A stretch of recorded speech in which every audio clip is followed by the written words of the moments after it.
سلیمان علیہ السلام بیت المقدس جوړی لګیا دی پیریانی لګیا کړی دی او بیت المقدس مسجد اقصی جوړی تمام دیوان پیریان لګیا دی د سلیمان علیہ السلام غلامان دی او په بیت المقدس کې کار کوي سلیمان علیہ السلام ورته ولاړ دی لګته اخوا کېږي دغه خو سرکش قوم دی دا پیریان ار کار واپس ختمی سلیمان علیہ السلام له الله رب ذوالجلال پیغام را اولېږلو وستا وخت برابر دی او سا درنه اخله اسرائیل علیہ السلام ورته فرمایل ستا ټیم برابر دی سلیمان علیہ السلام ورته بیان فرمای یا الله دا خو بیت المقدس ما شروع کړی دی دا لوی جماعت می جو شروع کړی دی دا سر ته خو ورسوم بیا بنانا سا واخلې الله رب ذوالجلال ورته فرمای نه ټیم دی برابر دی بس نور ټیم نه درکو سلیمان علیہ السلام ورته بیان فرمای یا الله کو زه وفات شوم دا پیریان بیا کار نه کوي دا جماعت به جوړیږي څنګه الله رب ذوالجلال دا طرف نه ورته حکم شو نه بس تا ټیم برابر دی سلیمان علیہ السلام فرمایل خیال سانا نه اخلي خدا سے سانا نه داسې واخله په دغه ټیم نه واخله خو چې د پیریانو ته پته ونه لګي ځکه چې دوی به دا کار پرېږدي الله رب ذوالجلال دا طرف نه ورته حکم شو سلیمان علیہ السلام خپل امسا زنې ته ولګوه او دوی ته ودرېږه او په دغه حالت کې به درنه سا واخلي سلیمان علیہ السلام خپلې زنې مبارکې ته امسا ولګوله په دغه ټیم باندې ته اسرائیل علیہ السلام سا واغستله پیریانو ته پته نشته سلیمان علیہ السلام وفات شوی دی تمام پیریان لګیا دي کار کوي خدا ورته پته نه لګي چې سلیمان علیہ السلام وفات دی قرآن چې دا واقعا ذکر کړی دا په هغه خلکو باندې رد کړی دی چې سو کوئی پیریان عالم الغیب دی په غیب باندې پوهیږي نو سورله سوه کاله مخکې الله رب ذوالجلال په قرآن کې موتا ته بیان فرمایلی دي چې پیریان ګورې په غیب باندې نه پوهیږي عالم الغیب نه دي خو د هغې د پاسه موږ د قرآن نه لرې ژوند تېرو موږ اوس هم وایو نه تلي هم وایي د بادو عالم دي ورسره او راته ووي چې تا باندې پلانکي ځای کې تعویض شوی دی پلانکي ځای کې پروت دی او پلانکي سړي در باندې کړی د غیب اخبار بیانوي موږ هم پې یقین کوو رسول الله مبارک بیان فرمایي څوک چې کاهن ته راغی جادوګر ته لاغی لم يقبل الله له صلاة 40 یوما رسول الله مبارک بیان فرمایي څلوېښت ورځې د دغه انسان مونځ نه قبلیږي څوک چې داسې کاهن او جادوګر ته لاړو چې هغه ورته دغه د کهانت خبرې کوي وای نه وای موږ خو مولوي صاحب له تللي وو هغه ښکلې پټکې والی دی هغه ښکلې مزیداره ږیره ده هغه راته دا خبره کړې ده د شریعت موافق سړی دی څنګه د شریعت موافق دی ږیره ده پټکې یې دی په جومات کې امامتي کوي بیا به هم دی دروغ وي بلعم ابن باورا لوی سړی دومره لوی سړی چې دعا به یې وکړله په قصاد باندې به قبلېده خو پیسو لیونی کو خلک راولګېدل بلعم ابن باوره ته وایي موسی علیہ السلام ته خیرې وکړه چې موسی علیہ السلام الله پاک هلاک کړي ورته وایي نشم کولی هغه پیغمبر دی خیرې به څنګه وکړمه بیبي ورته وایي دومره لوی پیسې راکوي دومره لوی تحفې تحایف یې راوړي دي خیر دی خیرې ورته وکړه لاس یې اوچت کړه موسی علیہ السلام ته خیرې کوي هغه خیرې موسی علیه السلام ته چې کی د په خله باندې دعا ګرځيږي خپل قوم ته خیره کوي چا چې ورله پیسې ورکړې وي قوم ورته وای دا څه کې منګه تعالی پیسې درکړي چې منګ ته دعا وکا هغه ته خیره وکا ته موسی علیه السلام ته دعا کوي دا زما په اختیار کې نه ده الله رب ذوالجلال وای منګه وګورځو د خاطه مرتبه نه د صدا وجه د پیسو د وجه نو لوی سړی دی پټکی به موالی وی ګیره به پرې خو دی وی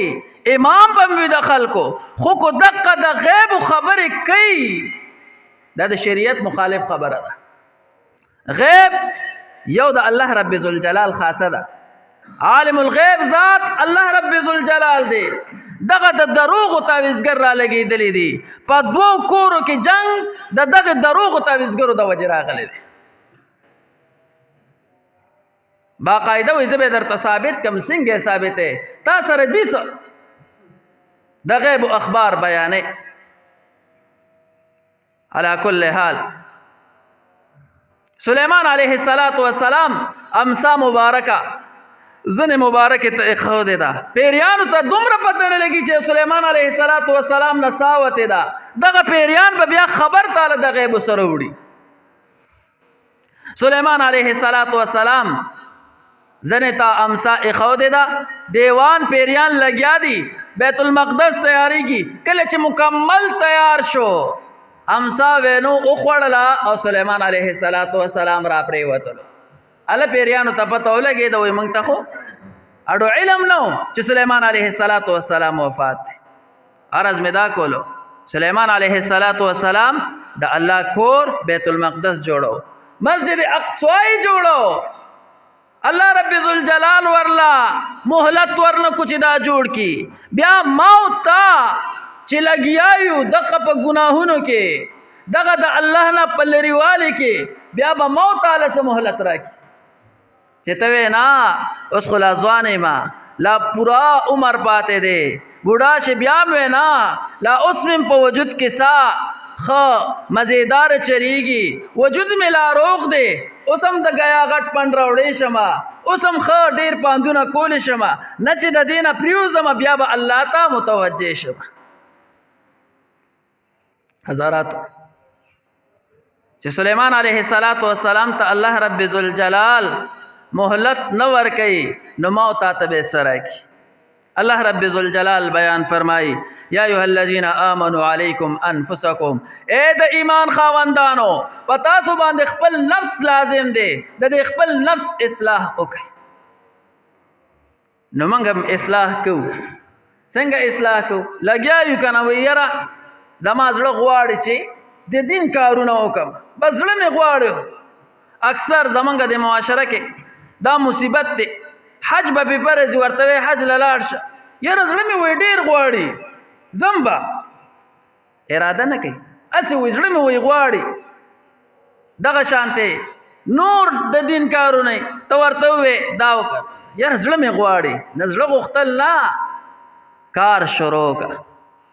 دا نبی رحمه الله بیان فرمای وای زمونږ مثال داسې دی چې مونږ دا وایو چې دا دین سره مینا ده او دین باندې عمل کوما او دین می ډیر زیات خوښ دی